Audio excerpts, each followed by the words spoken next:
What's up, YouTube? So we had the Preacher finale, which was a very, very odd episode indeed. I think it was a very weird finale because leading up until the very odd ending was the fact that it was a very well placed, well timed finale episode.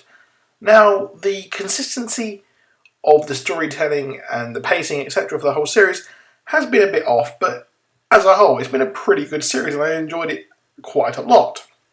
However, some very weird things happened in this finale, such as you can see here, we had Preacher living with Donnie, of all people, which I thought it felt very, very out of place and needed maybe a bit more setup for it to happen. But really, as we saw, none of this ever really mattered. The part with Cassidy and Root was also very odd and seemed very out of place, but it did feel like the episode was moving towards simply bringing God on the show and then hitting that motherfucking reset button on the show. So I guess the comments and the criticisms can't be taken too harshly because really a lot of these characters are the last time we'll ever see them.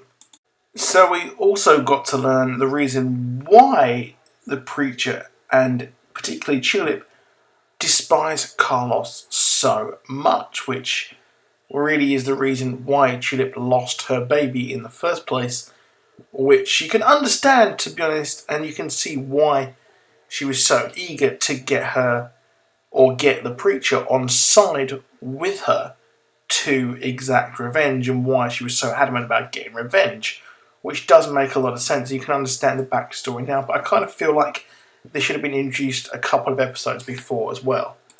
One thing that I thought was very odd was the telephone also had a video conferencing feature in, which felt very strange, but it did make a lot of sense considering that, well, it would be a bit shit if they call up God and he's just speaking over the phone, and I think that adding the video call of God there added quite a lot to the episode and made a lot of the jokes and the humour work there as well.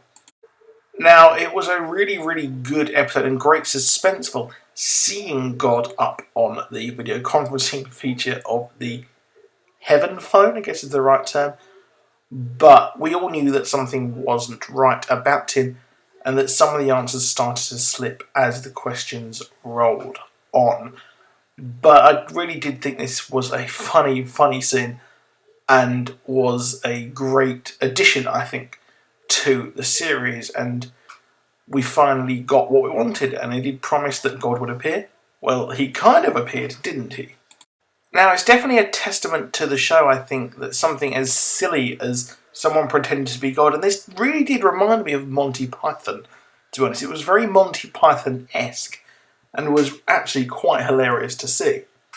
Now, the show is pretty much picked up just where the comics start off. We know that God is missing, and yeah, so that's not a good thing, I think, for the flock to hear, and evidently not, because we saw the fallout of all of this happen with the cowboy Indian that we saw throughout the episode, or even Native American, as well, hang himself, as well as the other mascot in the show as well. And we saw people that we saw throughout the season who were a bit in trouble or whatever to be killed or mercy killed as well, which I thought was very, very tough to see. But as we know, the whole of Anvil is completely destroyed as well. So these characters, they are all dead as well. So all of them are completely gone.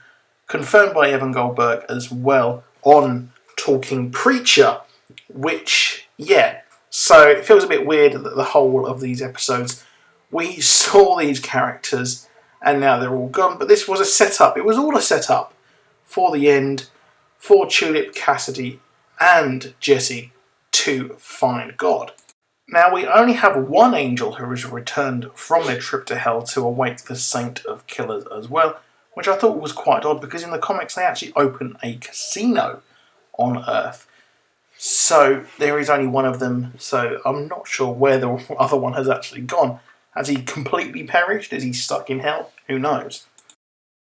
Now, this is where the true show will begin, where we see Cassidy, Tulip and Jesse hunt for God and look for him because, you know what, he's completely gone. Now, I'm very excited to spend the next season with this group of people, and it's going to be a rip-roaring fun adventure, I think. Now we've got a badass Jesse who knows the score and doesn't care about using his power. So this is going to be sweet to see. So it's going to be a tough ride for them as they've got the Saint of Killers following them, which is going to be hell of fun to see, as it's going to be like a kind of Terminator thing with the T-1000 following them on their adventure. Also, I thought, as an aside, it was very funny that they rebuild the church and fix it, only for it to be destroyed again. But anyway, that's it for this year. Hope you enjoyed my reviews of this. Please do subscribe because I review quite a lot of stuff and I break down a lot of stuff as well. So please do like the video if you enjoyed it and subscribe if you want more content. I'll see you soon. Goodbye.